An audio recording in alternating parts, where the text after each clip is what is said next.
జగన్ లాంటి వాళ్ళు ఎంతమంది వచ్చినా అమరావతిని ఒక్క ఇటుక కూడా కదిలించలేరని అనంతపురం అర్బన్ ఎమ్మెల్యే దగ్గుపాటి ప్రసాద్ అన్నారు. అనంతపురం అర్బన్ టీడీపీ కార్యాలయంలో ఆయన మీడియాతో మాట్లాడుతూ వైసీపీ జిల్లా అధ్యక్షుడు అంత వెంకట్రామరెడ్డి చేసిన వ్యాఖ్యల మీద తీవ్రంగా స్పందించారు. ఆయన మతి భ్రమించి మాట్లాడుతున్నారని విమర్శలు చేశారు. 40 ఏళ్లుగా రాజకీయాల్లో ఉంటూ 4 సార్లు ఎంపీ, ఒక్కసారి ఎమ్మెల్యేగా పనిచేసిన అనంత వెంకట్రామరెడ్డి ఇలాంటి మాటలు మాట్లాడటం సరైంది కాదన్నారు. రాష్ట్రాన్ని అడ్డగోలుగా కాంగ్రెస్ పార్టీ విభజిస్తే బస్సుల్లో నుంచే పాలన ప్రారంభించి అమరావతి అనే ఒక అద్భుతమైన రాజధానికి చంద్రబాబు శ్రీకారం చుట్టారని గుర్తు చేశారు. అలాంటిది జగన్ ఒక్క ఛాన్స్ అంటూ వచ్చి మూడ ముక్కలాట ఆడుతూ పిచ్చి తుగ్లక్ పాలన చేశారని విమర్శలు చేశారు. కలలో కూడా మీరు అధికారంలోకి వస్తారని అనుకోవద్దని, మరో 25 ఏళ్ల కూటమి అధికారంలోకి ఉంటుందన్నారు.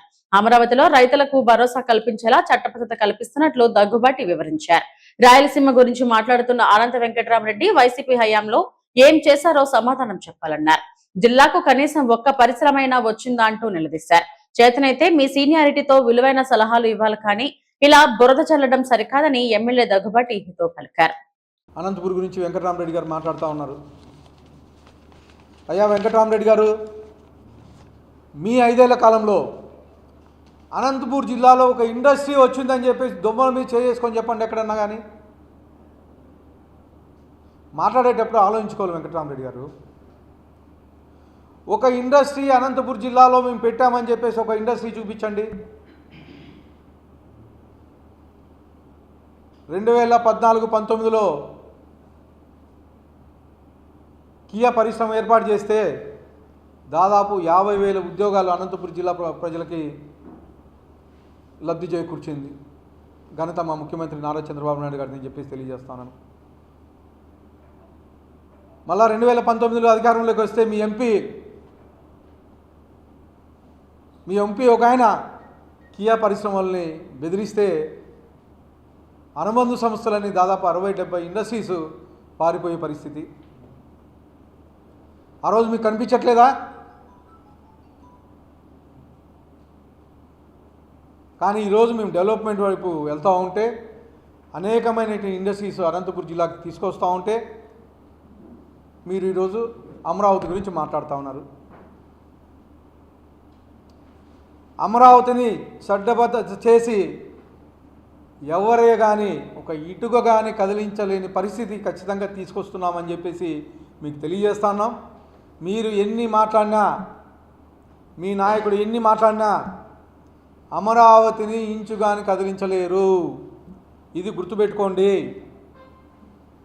గతంలోలాగా మేము 3 రాజధానులు తీసుకొస్తామంటే ప్రజలు పిచ్చోళ్ళు కాదు.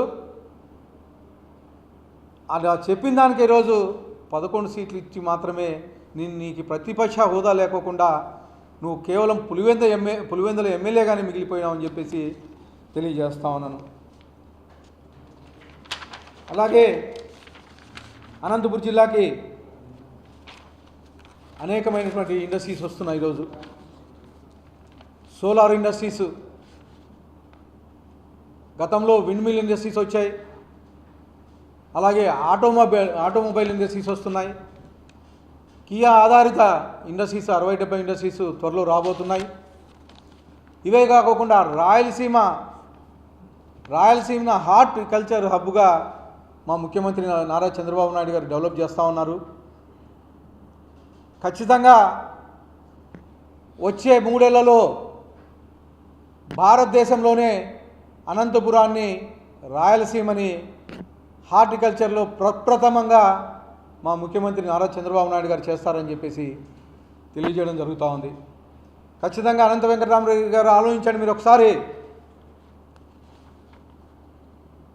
ఇష్టం వచ్చినట్లు మాట్లాడొద్దండి.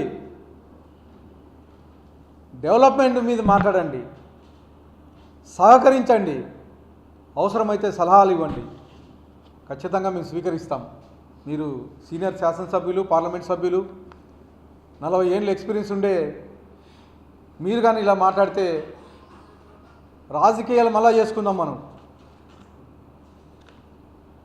డెవలప్మెంట్కి సహకరించండి అని చెప్పేసి అనంత వెంకటరామరెడ్డి గారికి చెప్తూ, ఈరోజు హార్టికల్చర్ అయితే ఏమి, తర్వాత అందరినీ వాటర్ తీసుకోవడం అయితే ఏమి, అలాగే కమ్యూనిటీ ట్రిప్ తీసుకురావడం అయితే ఏమి, ఇవన్నీ మా ముఖ్యమంత్రి నారా చంద్రబాబు నాయుడు గారి వల్ల అయ్యిందని చెప్పేసి తెలియజేస్తూ అందరికీ ధన్యవాదాలు తెలుపుకుంటున్నాను.